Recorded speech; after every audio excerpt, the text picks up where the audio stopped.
Huomenta. Nyt olisi vielä pari päivää joulun aikaa, eli pikkusen kiire rupeaa tulemaan noiden joulukalojen kanssa. Tässä nyt on tunti ehkä auringon nousua aikaa ja alkaa pikkuhiljaa lelut olla valmiina. Mätipallot ja kaikki.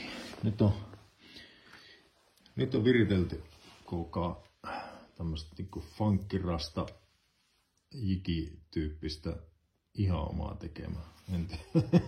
Hirmu hienon näköinen, mutta oikein haspelin kanssa. Jos tulee iso kala. Jos tulee kala ylipäänsä. No sitten on tämmöiseen noin kuhan kestävään pilkkiin laitettu tämmönen meloni, kun yhdellä kanavalla oli sitä mieltä Markus, että hirmu hyvin melonilla nousee. Ei nouse täällä. Ja sitten on näitä omaa tekemiä tämmösiä morren tapaisia tommosia ja mäkipallot ja kaikki. Tässä on vähän jämäkämpi koukku. Ne ei taivu niin helposti. Ja sitten on iso kasa omaa tekemää hyvää ja huonoa. Toistaiseksi huonoa. Mä lähden vetämään lelut niskaan ja taidan laittaa tuoreen akun tuohon värkkiin ja sitten yrittämään. Ihan pieni hetki on aikaa auringon nousuun ja sitten ihan pieni hetki on aikaa istua jäällä. Sitten on muita hommia tiedossa. Wish me luck, fish me luck, vai miten se meni? No, vanhalla reijillä ollaan. Laitoin nyt tälleen heti alkuun sen isomman mörököllin, se rastatukka härvelin tonne. Ajattelin, että herätellään vähän. Ja tuollapa se heiluu. Siinä jo muutaman kerran tuossa pohjassa pyörähti semmonen musta viiva siellä. Se makaa ihan tuossa pohjassa ja välillä kun se vähän sieltä mudasta nousee, niin se näkyy kunnolla. Mutta et samoilla paikoilla tuntuu olevan. En ole mikään todennäköisyyslaskennan asiantuntija, mutta jos viikon verran joka päivä käy niin kuin about samaa paikkaa kokeilemassa, niin voisi kuvitella, että joskus on syönti päällä. Ainakin jonkun nettisysteemin mukaan. Kato, nyt se tulee. Nyt se tulee sieltä. Hetki. Ei. Ja takaisin. Näettekö? Noin. Saman tien takaisin. Varmaan liian isot. Että jos niinku kuha syö talvella 3-4 päivän välein, niin todennäköisesti jonain päivänä ehkä sit vois tulla. Nyt on onkohan tää 5. vai 6. päivä nyt yrittää, niin periaatteessa pitäisi tulla. Kato, kyllä se siellä on. Kato, kyllä, se on siellä pohjassa. Pitäisikö olla vähän pienempi?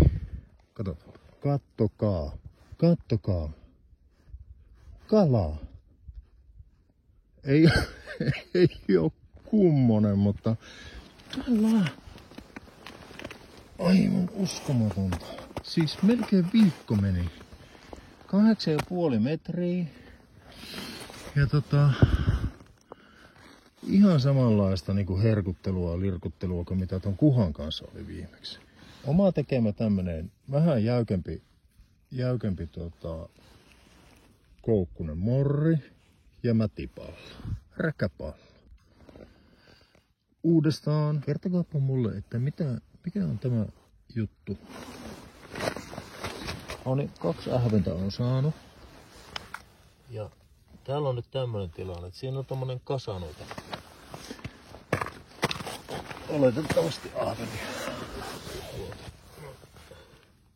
Minä olen tuo ylimmäinen tuossa about 5 metrissä, ja kun ne kyllä seurailee tonne, siinä on ainakin 3 ja ehkä useampikin tolleen noin. Ne niinku seuraa, siellä on morri nyt, mutta ei ne tuu kiinni sitten. Sitten jos on riittävän korkealle nostaa, niin sitten ne niinku lähtee. Ei huvita. Kato, siinä on ainakin 3 kalaa tuossa seurailee sitä. Se on tämmönen, mä oon rakentanut tämmösen ahven kerrostalon. Parempaa en näköjään pysty. Rakennus olla ammattilaisia. Nyt tuli kala. Ottakaa. Noniin. Kato. Se on ihan siis... Tää on niinku ihan kalan kokoinen kala. En mä tiedä, olisiko tää nyt sitten se perinteinen surullisen kuuluisa 200 grammaa tai jotain, mutta siis tää on ainakin niinku... Tää on varmaan 25 senttinen ainakin. Nyt on Timolla ennätyskala kyllä, ennätysahven ever.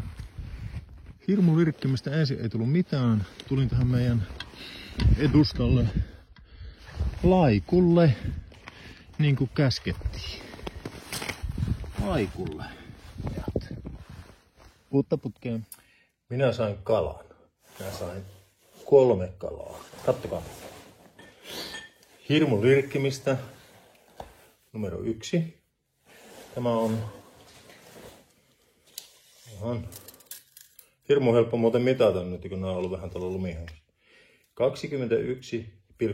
21,5 senttimetriä. Numero 2. 21 senttimetriä. Mut nyt on hyvä. Kato. Ei meinaa mahtua edes tähän kuvaruutuun. Tämä on, nyt pitää ottaa vähän lisää. 29 senttinen ahven minä sain pilkille. Tää on varmasti mun ennätys, ainakin pilkillä. Ehkä on saattanut vahingossa uistella jonkun isomman. Tää on ainakin samankokoisen, mutta tää oli hyvä. Ja huomasin kyllä semmosen, että kävin eilisiä reikiä. Ja ihan pari uutta vaan ihan tässä meidän edustalla. Ja lähes kaikissa oli kalaa, koska tein laikuille eilen niitä juttuja, niitä siis kaarisen juttuja, reikiä. Ja kaikissa siis melkein oli kalaa, mutta kukaan ei halunnut tulla ylös saakka. Hiimuvarovaisia, semmosia ihan näpsyjä. No, sitten minä päätin, että minä alan onkia hieman jämäkämmällä omatekemällä morrilla, missä on pikkusen isompi tämä koukku, ja laitoin mätipallon siihen, tämmönen ihan omalta tehtaalta tulleita, ja tällä minä ne sain kaikki. Mä oon kyllä ihan tosi iloinen. Pikkusen jopa ehkä voisi sanoa, että saatan olla vähän ylpeäkin kyllä itsestäni. Sitä en olisi uskonut vielä toissapäivänä, että voisi sanoa, että jollakin tavalla kalastuksesta voisi olla ylpeä. Mutta ei niin hyvä, ettei huonokin. Havaitsen, että peruke on kyllä aika turha tässä meikäläisen kalastusuralla, niin kuin varsinkin pilkissä.